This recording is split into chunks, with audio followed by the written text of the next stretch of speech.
So let's break down into the numbers. This property was listed for $49,000, and pretty much when it came on the market, I knew this is exactly fits our model. We submitted an offer the first day of listing at $33,000. And we immediately got countered, not immediately, but the next day or so, we got a text from the agent that said, hey, we got some interest in the property, some other people walking through. You know, my seller really doesn't want to sell below 40, but they're willing to sell at 35 if you for a quick closing, which all of ours are. They're typically less than 30 days and all cash offers. So that is something that does help us get a few more deals accepted. You know, in the real estate arena, they call those strong offers. Basically, no contingency offers and all cash closing. You know, not contingent upon inspections, not contingent upon financing. And the way we're able to pull a lot of those off is we don't use banks for our purchases. We use private lenders. So these are folks who've got cash sitting around in a checking account or in an IRA or investment account, and want to get a good return in real estate. So it's a way for us to partner up with folks. You know, we do all the running around and find good deals, and our private lenders basically can get a very healthy return and sit back and let us do all the hard work. So back to the negotiation process. They came back and said, we'll settle at 35. And I said 34 and it's a deal. So you can see they came down $15,000, $14,000 in the first week of listing it. And you know, a lot of people probably would have said, okay, 35, let's get it done. But it never hurts to try. I mean, all I have to offer is say the 34, and worst case scenario they say no, and I go, okay, 35. I mean, if it's going to work for me at 34, it's probably going to work for me at 35, even at 33. But guess what?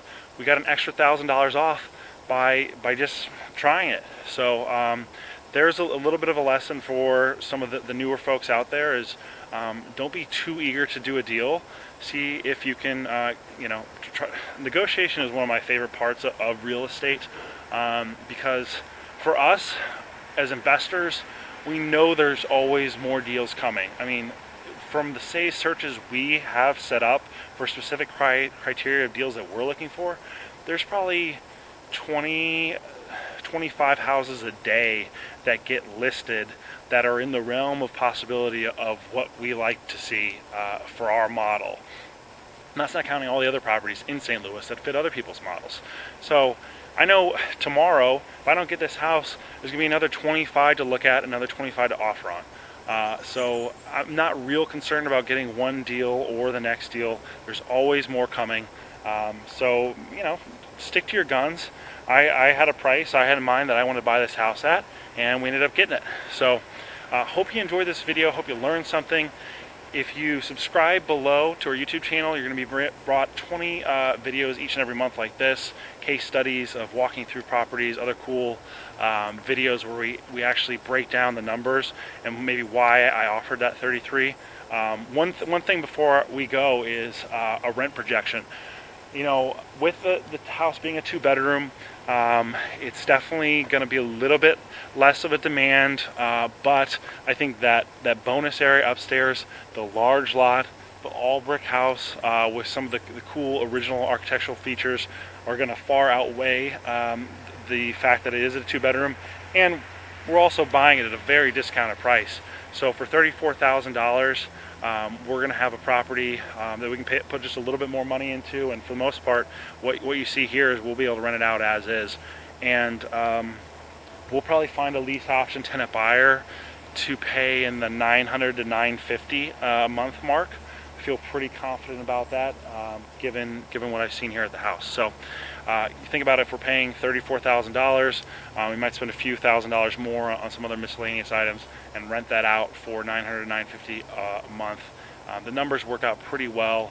You know, on paper, pro forma, after all is said and done, we should be cash flowing this property probably, you know, $400, $450 a month.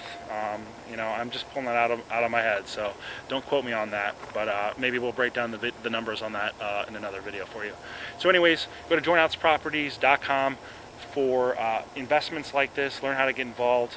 And go to autopilotassets.com if you want to learn how to structure deals in your own market. Joint House Properties if you're interested in getting involved in deals with us here in St. Louis, and Autopilot Assets is for if you want to actually learn the real estate game yourself, which for some people I do recommend. But if you've got a full-time job, if you're already good in another arena and you're making good money, you know, sometimes the best option is to be a private lender, and you get to partner with folks like us who are experienced investors. And you know, I've walked through probably close to 1,000 homes by now in my life, so we know what to look for.